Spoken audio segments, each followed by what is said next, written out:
Life TV.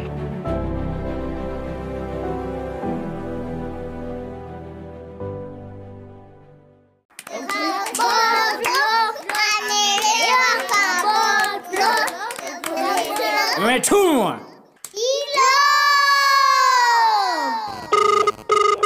Halo. Bwana Yesu asifiwe mchungaji. Amina, ni Kaboturu. Moja hiyo. Kaboturu, sija kuona kanisani tangia nikutumie nauli ya kuja. Nilikuwa njiani. Kivipi Kaboturu?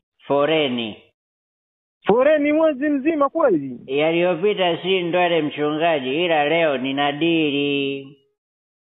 Dili gani? Nimekesha nafikiria kazi ya Bwana hapo kanisani. Nikasema lazima nifanye kitu kama shukrani kwa wema wa Mungu kwenye maisha yangu. Kaboturu, hapo umegusa moyo wa Yesu Kaboturu. Unajua Biblia inasema katika Mathayo 6:20, umeelewa? Bali siwekeni hazina mbinguni kusikuharibika kitu, kwa nondo wala kutu, umeelewa? Wala wezi hawavunji wala hawaivi. Rabo shakashata. Kwa hiyo nitakuja ibadani leo. Karibu sana Kaboturu. Ibada ikiwa inaendelea nitaanguka na kujifanya nimekufa. Unasemaje? Sasa wewe ndio unaonyesha mafekeche. Unajifanya kunifufua pale afu nafufuka.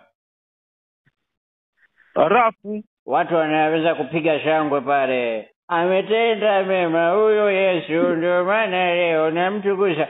Unaitisha sadaka ya kumshukuru Mungu. Alafu baadaye tunakutana, tunagawana. Simple tu. Hivi Kaboturu, unanishauri mimi kutenda dhambi kubwa kama hiyo mbele ya madhabahu ya Bwana? Ni mwingi wa rehema. Sikiliza Kaboturu, umeelewa ndugu yangu? Siwezi kufanya utapeli kama huo. Umeelewa? Tena mbele ya nyumba ya Bwana, umeelewa? Na usije kaniacha jambo la ajabu kama hili. Sikiliza, kwa hiyo unampokea marehemu.